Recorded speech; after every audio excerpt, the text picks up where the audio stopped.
Hey everyone, welcome back to Corporate Decoder. Today we're diving into a report from ImmunityBio, and trust me, it's a bit like trying to decipher ancient hieroglyphics but with more stock options. We are going to look at a report about them asking for more stock. The big news.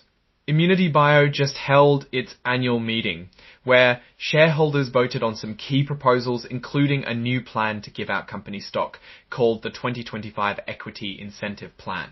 We will decode why this matters and what it could mean for the company, its employees and investors like you. Before we jump in, if you appreciate getting straight insights from corporate documents, make sure you're subscribed.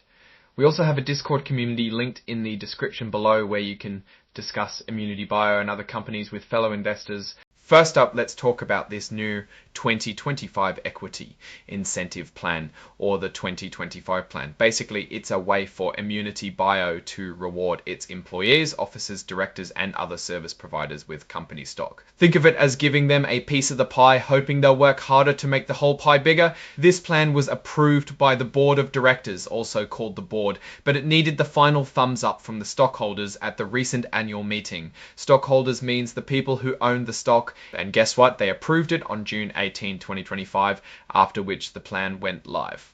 This new plan replaces the old one, known as the 2015 Equity Incentive Plan, also called the 2015 Plan, which was set to expire in July 2025. No more new awards will be given under the 2015 Plan, which was set to expire in July 2025. No more new awards will be given under the 2015 Plan, which was set to expire in July 2025. No more new awards will be given under the 2015 plan. Why did the board want a new stock plan? Well, they believe it's essential to stay competitive in the job market. To compete, you need to pay and keep talent. By offering stock, ImmunityBio hopes to attract, hold on to, and motivate talented people. The idea is that if employees have a stake in the company, they'll be more invested in its success. The board wants something that helps provide extra motivation for workers to help the financial performance of the company.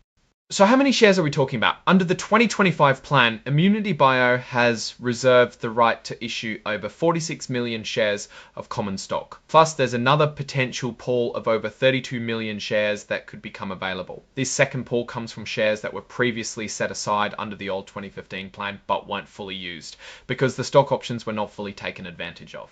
If you want all the nitty-gritty details, you can check out Proposal 2 in the company's proxy statement, which was filed with the Securities and Exchange Commission in April. Proxy statements are what they distribute to stockholders before annual meetings to discuss what will be voted on. Now, let's move on to the actual voting results from the annual meeting that took place on June 18th.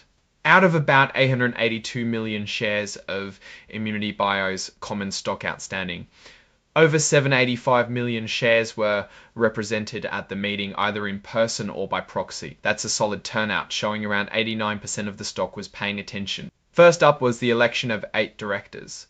All nominees were re-elected to serve for another year. Let's just look at one person. Take Patrick Soon-Shiong, MD, for example. He got over 695 million votes in favour, with about 8.5 million votes withheld. As you can see, there was also broker non-votes.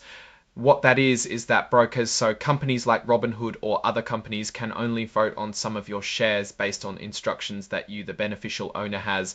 Next, they voted on the big one, the 2025 Equity Incentive Plan. Stockholders overwhelmingly approved it with over 680 cents and about 767,000 abstentions. Lastly, they ratified the appointment of Deloitte & Touche as their independent accounting firm for the next fiscal year. This is pretty standard stuff. Over 781 million votes were cast in favour, with a little over 3 million against and about 855,000 abstentions. Okay, so what does all this mean for ImmunityBio's? Well, the approval of the 2025 Equity Incentive Plan gives the company a powerful tool to attract and retain talent in a very competitive industry. By offering stock options and other equity-based rewards, they can reward employees, hopefully aligning their interests. The re-election of the directors signals some stability with the leadership team. These are the people calling the shots, and the stockholders have shown that they believe these people are doing a good job. However, diluting the company's stock, which is what giving away stock does, could impact the value of existing stockholders too. Giving away stock can make each share of stock worth less. It's a bit like slicing a pizza into more pieces. Each piece is smaller, In conclusion, ImmunityBio is positioning itself for future growth by investing in its people and solidifying its leadership.